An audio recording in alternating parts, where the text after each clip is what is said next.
नमस्कार, मैं Prachi Sahu Gyanoday SMVM higher secondary school Khorai Sagar Madhya Pradesh की कक्षा 9वीं की छात्रा हूँ और आज मैं आप सभी के समक्ष एक कहानी प्रस्तुत करने जा रही हूँ जिसका शीर्षक है बाल श्रम एक अपराध। यह कहानी है गोलू की, जो मुश्किल से 10 साल का बच्चा था।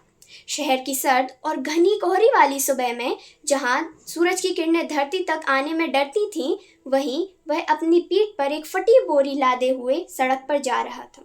उसका काम था कचरा बीनना। वह हमेशा सोचता था कि उसके जैसे बच्चों के लिए कभी सुबह नहीं होती। बाकी बच्चे गर्म बिस्तरों में आराम करते या अपनी स्कूल के लिए तैयारियां करते, वहीं उसकी सुबह गंदे कचरे के ढेर और ठंड की चुभन से होती थी।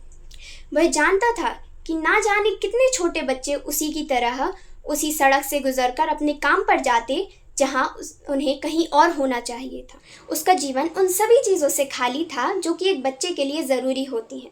उसके पास ना ही कोई खिलौने थे और ना ही कोई मैदान जिसमें वह खेल सके। उसके हाथों में कभी भी कोई किताब नहीं आई और ना ही वह स्कूल का मतलब जानता था।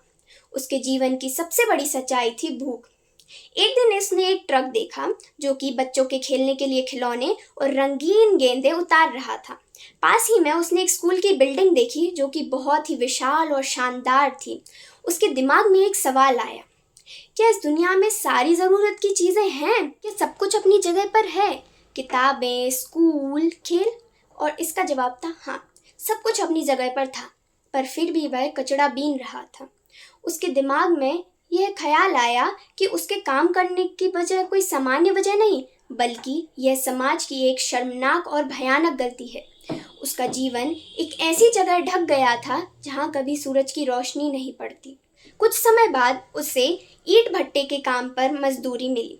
अब उसका काम और भी कठोर हो गया था। उसे अब वहाँ पर मिट्टी गूंदना पड़ता था और ईंट धोकर ले जाना पड़ता था। एक दिन गलती से उसके हाथ से एक ईंट गिर गई और वह टूट गई।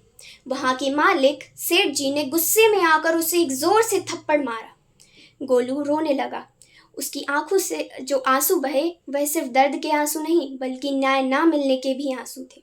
वहीं काम करने वाले एक बुजुर्ग आदमी ने हिम्मत करी और सेठ से कहा, सेठ जी, यह बच्चा है, इससे यह खतरनाक काम मत कराइए, यह कानून के खिलाफ है। सेठ ने उसे चुप कराया और वहां से जाने को कहा। लेकिन उसी रात उसी बुजुर्ग ने किसी तरह सरकारी हेल्पलाइन पर फोन किया। उन्होंने स्पष्ट कहा कि बाल श्रम एक अपराध है और इसे और नहीं सहा जा सकता। अगले ही दिन भट्टे पर श्रम विभाग की टीम आई। वहां जांच की गई और सेठ जी पर सख्त कानूनी कार्रवाई की गई। गोलू को पुनर्वास केंद्र में भेजा गया। आज गोलू स्कूल जाता है और उसने अपनी किताब का पहला पन्ना खोला है।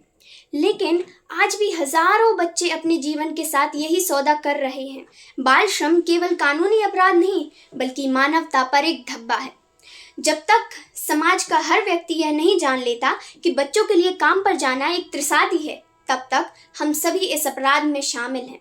तो आइए हम संकल्प लेते हैं कि हम अपने देश के किसी भी बच्चे को काम की आग में जलने नहीं देंगे। हर बच्चे का हक है शिक्षा, सुरक्षा और खुशी। धन्यवाद।